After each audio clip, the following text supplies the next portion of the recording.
Nashville's kind of weird, though, because you're going to get a lot of that, but also it's kind of become like a Nashville's probably hipstery town, right? So it's probably 50-50, so. It's probably, yeah.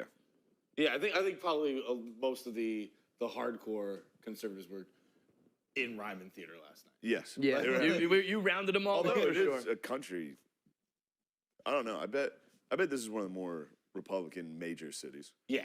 By far, right? Yeah, I would think so.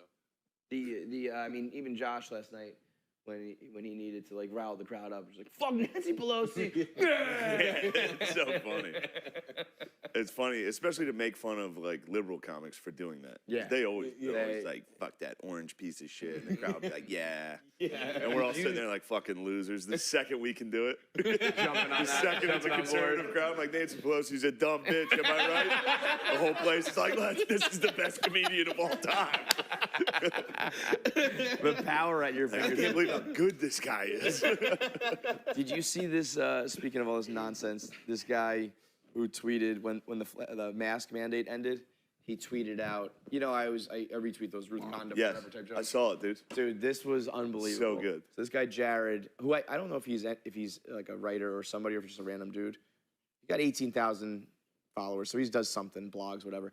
And he tweets, "I boarded a plane with my son, and mid-flight, the pilot announces that the mask mandate is over. Flight attendants pulled off their masks and sneezed directly into their hands while screaming, 'This is MAGA airspace.' My son was in tears. I didn't know what to do." And the New York Times DM'd him being like, "Hey, can we talk to you about the incident?"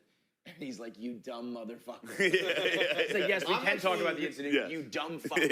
Like, I mean, really, that's out of all this shit, that was one of the worst looks for the New York Times. That, like, you're not able to pick up on this shit, New York Times? Yeah. You can't pick up on the joke here? If I had a criticism of him, though, because he ends his response was like, "Can you teach me how to take my satire to the next level?" There is no, this is it. No, don't fucking tell her it's fake. Yeah, he should do an article in the New York Times about it. Yeah, that would have been unbelievable. Why would you At not the very have end of like a long Pushed Q&A it being as far like, as he could. by the way, this is a joke, you dumb fucking bitch. I mean, yeah, a plane chanting "This is MAGA airspace" is about as funny as it gets. If I'm a movie writer, I'm putting that in my If next that movie. was real, the whole plane like MAGA, MAGA. I'd be like, Spitting in their hands and high-fiving MAGA airspace. You are now flying over MAGA airspace. yeah, that's, The mask on the plane ending, you would have I thought. can't wait. Wait, did it end? So that's a joke, I but it's flew here because- fucking. Yeah, but it flew the day was before, yesterday. right? Oh, It was like yesterday was the day. And it happened immediately. It was like captains were announcing, like, "We're done." Yeah. They're like ripping their masks off. You would have thought it was like were you World guys War II on the ending. plane when it happened? No, but Fuck. my flight attendant said in 2 more weeks we'll be done. You guys can do whatever you want, but right now it's still a law. And then I don't know how any of this shit works, but a federal judge in Florida said nope, it's over. And is that how someone applies? That applies to the whole country somehow. I think don't what know. it did was it gave the companies the choice, because I know it's only 4 companies that did it. It was Delta, Southwest. Oh. It was the 4 biggest. It's Delta, Southwest, whatever the other 2 biggest are. American. And they were American wasn't one. Oh wow. But the fact that that was one of the biggest moments in the past 5 years for America. People were celebrating that shit like it fully impacts your everyday life. That's although flying with. I mean, if you fly the amount of you guys are on the plane all the time, it probably does. Yeah. But for the people who fly a couple times a year, like finally, really, it's over. Yeah. Yeah, we're in trouble. Our country's not. We're not built tough. We're not built for tough. I mean, you come to a place like this, yeah, but we live in, We fell apart over a fucking cold.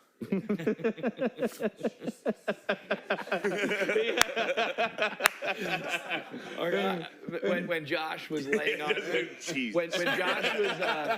when Josh was laying it on thick last night with some of the Republican jokes, Stefan was like, "Oh my God, this is killing me. This is killing my soul." By the way, that's me every time I rewatch any of this. I just look back, I'm like, God damn it, dude, shut the fuck up.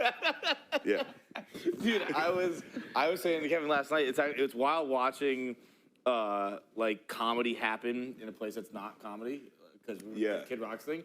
And I was sitting at the bar, and there was some dude behind me who, honestly, he might have either been the biggest Kid Rock fan in the world or worked for him, because he kept calling him Bob. He's like, Yeah, they love calling him Bob. Bob's not here anymore. I didn't even ask, dude. Like, Yeah.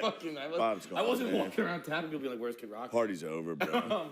And when Josh was doing, he was doing some bits about getting a couple DUIs or whatever, and the guy was like, "This guy shouldn't have a license." he wasn't talking to anybody. Like he was just, I could just hear him. He was alone at the bar. I could just. This is This guy dangerous. shouldn't have a license. And then, and then he, he goes on further in the joke to say, it wasn't his fault for other reasons. He's like, "You taking responsibility for it?" I was like, dude, what do you think is happening? He's doing stand-up. Yeah.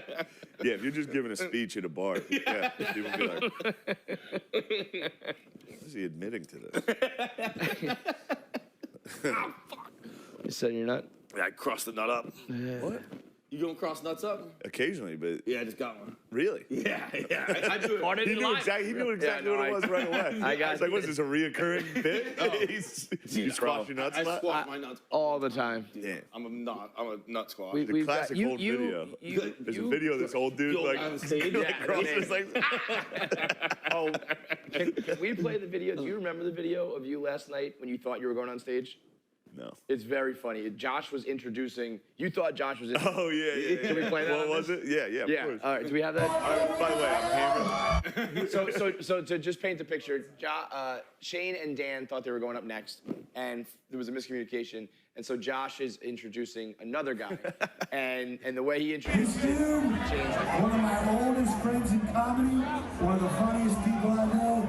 Ladies and gentlemen, the man who lived the legend, Chris Porter!